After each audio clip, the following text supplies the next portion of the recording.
তিনজন নিহতের পর থমথমে খাগড়াছড়ি। জেলা সদর সহ কয়েকটি এলাকায় জারি রয়েছে ১৪৪ ধারা। একই সাথে ৮ দফা দাবিতে ৩ পার্বত্য জেলায় চলছে যুগ্ম ছাত্র জনতার ডাকা অনির্দিষ্টকালের অবরোধ। তবে পরবর্তী ঘোষণা না দেওয়া পর্যন্ত দুপুর ১২টা থেকে খাগড়াছড়ি ঢাকা ও খাগড়াছড়ি চট্টগ্রাম সড়কে অবরোধ শিথিল করেছে তারা।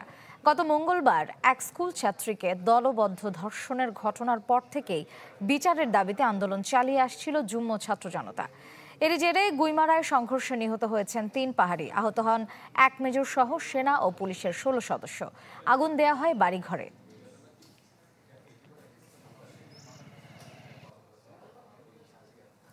খাগড়াছড়ি থেকে সরাসরি যোগ দিচ্ছেন রনি দত্ত, যাচ্ছি তার কাছে। রনি, খাগড়াছড়ির এখন সবশেষ পরিস্থিতি আমাদের জানাবেন। ইউনিভার্সাল কার্ডিয়াক হসপিটাল, আপনার হৃদয়ের আরো কাছে।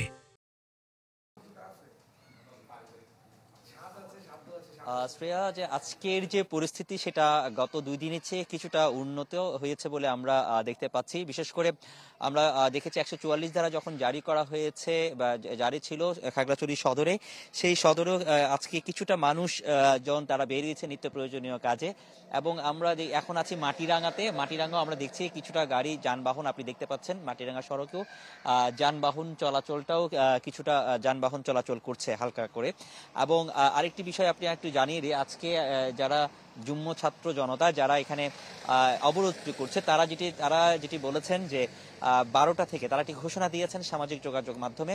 ১২টা থেকে তাদের যে অবরোধ এই খাগড়াছড়ি এবং চট্টগ্রাম, খাগড়াছড়ি থেকে ঢাকা যে সড়কটি, সেই সড়কটি ১২টার পর থেকে অবরোধ কিছুটা শিথিল থাকবে। কেননা তারা যেটি বলছে তাদের একটি চিকিৎসক দল আসবেন, সেই কারণে তারা যেটি জানিয়েছেন এই পরিস্থিতিতে কিছুটা ১২টার পর থেকে পরবর্তী নির্দেশ না যাওয়া পর্যন্ত এখানে অবরোধটা শিথিল থাকবে।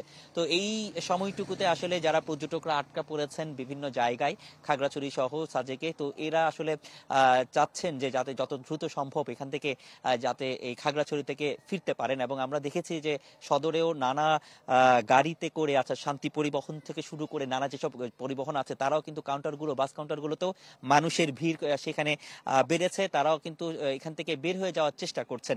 তো সার্বিক এই পরিস্থিতি যদি বলা চলে যে আজকে কিছুটা মানুষের মধ্যে তারা যেহেতু চলাচল করতে পারছেন, তবে তারা যেটি চাচ্ছেন যে এই সমস্যার সমাধান হোক এবং একটি সুন্দর একটি পরিবেশে, সম্প্রীতি পরিবেশে যেভাবে আগে ছিল সেভাবেই যেন তারা আবার বসবাস করতে পারে। তো এই ছিল এখানকার সবশেষ অবস্থা। ধন্যবাদ রনি। খাগড়াছড়ি থেকে যুক্ত ছিলেন রনি দত্ত।